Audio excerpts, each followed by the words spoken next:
GO 114తో అన్యాయం జరుగుతుందట. MBBS కౌన్సిలింగ్లో నష్టపోతున్న బహుజన విద్యార్థులు పాత జీవో 550ని అమలు చేయాలని స్టూడెంట్స్ తల్లిదండ్రుల డిమాండ్. విద్యార్థుల హక్కులు కాలరాయడమే. ఆర్ కృష్ణయ్య. వైద్య విద్య ప్రవేశాల కౌన్సిలింగ్లో అమలవుతున్న లోపభూయిష్టమైన నిబంధనల వల్ల రాష్ట్రంలోని బీసీ, ఎస్సీ, ఎస్టీ విద్యార్థులకు అన్యాయం జరుగుతోంది. నీట్ ప్రవేశాల ప్రక్రియ ప్రారంభం కాబోతున్న నేపథ్యంలో గత ప్రభుత్వం, కేసీఆర్ ప్రభుత్వం తీసుకొచ్చిన జీవో నెంబర్ 114 బహుజన విద్యార్థుల పాలిట శాపంగా మారింది. మెరిట్ సాధించిన రిజర్వ్డ్ అభ్యర్థులు కౌన్సిలింగ్ సమయంలో మెరుగైన కాలేజీకి మారినప్పుడు, అంటే స్లైడింగ్ వేరే కాలేజీకి మారినప్పుడు వారు వదిలేసిన సీట్లను ఓపెన్ కేటగిరీకి మళ్లించడం ద్వారా వెనుకబడ్డ దళిత, గిరిజన వర్గాలకు చెందిన వందలాది మంది పేద విద్యార్థులు ప్రతి ఏటా డాక్టర్ అయ్యే అవకాశాన్ని కోల్పోతున్నారు. ఈ విధానాన్ని తక్షణమే రద్దు చేసి గత 24 ఏళ్లుగా సామాజిక న్యాయాన్ని కాపాడిన పాత జీవో నెంబర్ 550 ప్రకారమే ఈ ఏడాది అడ్మిషన్లు నిర్వహించాలని డిమాండ్లు వెల్లువెత్తుతున్నాయి. ఫర్ ఎగ్జాంపుల్, కౌన్సిలింగ్ స్టార్ట్ అయింది. ఒక ఎస్సీ అభ్యర్థికి ఓపెన్ కోటాలోనే అద్భుతమైన ర్యాంక్ వచ్చింది అనుకుందాం. సో ఆ ర్యాంక్ వచ్చిన అభ్యర్థి వేరే కాలేజీకి చేంజ్ అయిపోయిండు. ఇప్పుడు ఈ సీట్ ఖాళీగా ఉంటుంది కదా, మరి ఆ సీట్ ఎవరికి కేటాయించాలి? మళ్ళీ ఇంకొక ఎస్సీ అభ్యర్థితో దాన్ని భర్తీ చేయాలి. లేదు, దాన్ని ఓపెన్ కోటాలోకి తీసుకొస్తున్నారట. అట్లెట్లా? సో తను సాధించింది ఓపెన్ కోటా, తన మెరిట్తో తను సాధించిండు. ఆ రిజర్వేషన్ దేనికోసం పెట్టిరు? పేద విద్యార్థుల కోసం పెట్టిరు. మరి అది అదే రిజర్వేషన్ ఉన్నటువంటి వాళ్ళకి దక్కాలి కదా, దక్కట్లే. ఎంత మోసం చూడండి. దానికోసం ఇగో ఈ దొంగలంతా 550 జీవోని తీసుకొచ్చిరట. సారీ, ఈ 114 అనే జీవోని తీసుకొచ్చిరు. కేసీఆర్ చేసిన పాపం రేవంత్ రెడ్డి కంటిన్యూ చేస్తున్నాడు.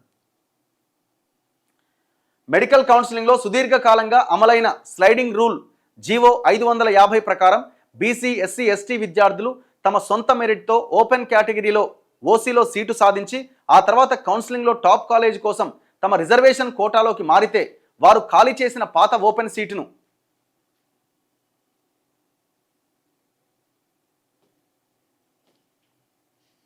అదే వర్గానికి చెందిన తక్కువ ర్యాంకు కలిగిన మరో నిరుపేద విద్యార్థికి బదిలీ చేసేవారు.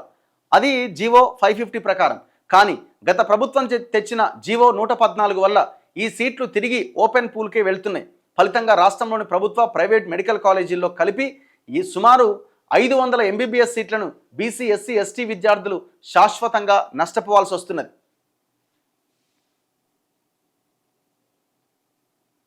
గత బీఆర్ఎస్ ప్రభుత్వం 2017 జూలై 5వ తేదీన మెడికల్ సీట్ల భర్తీ నిబంధనలు సవరిస్తూ జీవో ఎంఎస్ నెంబర్ 114 తీసుకొచ్చింది. ప్రవేశాల ప్రక్రియను వేగవంతం చేసే నెపంతో తెచ్చిన ఈ ఉత్తర్వులు వాస్తవానికి బహుజనుల రిజర్వేషన్ల హక్కులను కాలరాసేలా మారినాయి. సుప్రీంకోర్టు తీర్పులకు విరుద్ధంగా గత ప్రభుత్వం తీసుకున్న ఈ నిర్ణయం వల్ల గత 7 ఏళ్లలో వేలాది మంది బహుజన విద్యార్థుల డాక్టర్ కలలు కలలయ్యాయి. రిజర్వ్డ్ వర్గాల మెరిట్ విద్యార్థుల హక్కులు కాపాడుతూ సుప్రీంకోర్టు రితేష్ షా కేసులో ఇచ్చిన చారిత్రాత్మక తీర్పు ఆధారంగా గతంలో జీవో 550 తెచ్చారు. దాదాపు 2 దశాబ్దాలు అమల్లో ఉన్న ఈ జీవోను గత ప్రభుత్వ హయాంలో రద్దు చేసి దాని స్థానంలో అన్యాయమైన జీవో 114ను తీసుకొచ్చారని విద్యార్థులు, వారి తల్లిదండ్రులు మండిపడుతున్నారు. పొరుగున ఉన్న ఆంధ్రప్రదేశ్ సహా దేశవ్యాప్తంగా ఎక్కడైనా మెరిట్ విద్యార్థులకు న్యాయం చేసే పాత పద్ధతిని పాటిస్తుంటే తెలంగాణలో మాత్రం నిబంధనలు ఉల్లంఘిస్తున్నారు. ప్రస్తుతం రాష్ట్రంలో కొత్త మెడికల్ కాలేజీలు అందుబాటులోకి రావడంతో ఈ విద్యా సంవత్సరం జీవో 114 రద్దు చేయకపోతే నష్టపోయే బహుజన సీట్ల సంఖ్య 500కు పైన ఉండబోతున్నదని నిపుణులు ఆందోళన వ్యక్తం చేస్తున్నారు. ఈ కౌన్సిలింగ్ విధానానికి వ్యతిరేకంగా బీసీ సంక్షేమ సంఘం జాతీయ అధ్యక్షుడు ఎంపీ ఆర్ కృష్ణయ్య సుదీర్ఘకాలంగా పోరాటం చేస్తున్నారు. బీసీ, ఎస్సీ, ఎస్టీ విద్యార్థులకు జరుగుతున్న అన్యాయం పైన మండిపడ్డారు. మా పిల్లలు కష్టపడి మెరిట్ సాధించి ఓపెన్ కేటగిరీలో సీట్లు తెచ్చుకుంటే వారి ప్రతిభ వల్ల సొంత వర్గాలకే చెందిన మరో పేద విద్యార్థికి లబ్ధి జరగాలి. కానీ జీవో 114 రూపంలో బహుజనుల సీట్లు దొంగిలించి ఓపెన్ కేటగిరీకి అప్పగిస్తున్నారు. ఈ జీవోతో రాష్ట్రంలో ఏటా 500 మందికి పైగా బీసీ, ఎస్సీ, ఎస్టీ విద్యార్థులు నష్టపోతున్నారు. పాత జీవో 550 ప్రకారమే ప్రవేశాలు జరపాలని అత్యున్నత న్యాయస్థానం స్పష్టమైన తీర్పునిచ్చిందన్నారు. మరి ఈడ కాంగ్రెస్ గవర్నమెంట్ ఏం చేస్తుందండి? ఇప్పుడు ఆడ మినిస్టర్ కూడా, హెల్త్ మినిస్టర్ కూడా దళితుడే ఉన్నాడు కదా, దామోదర్ రాజనరసింహ.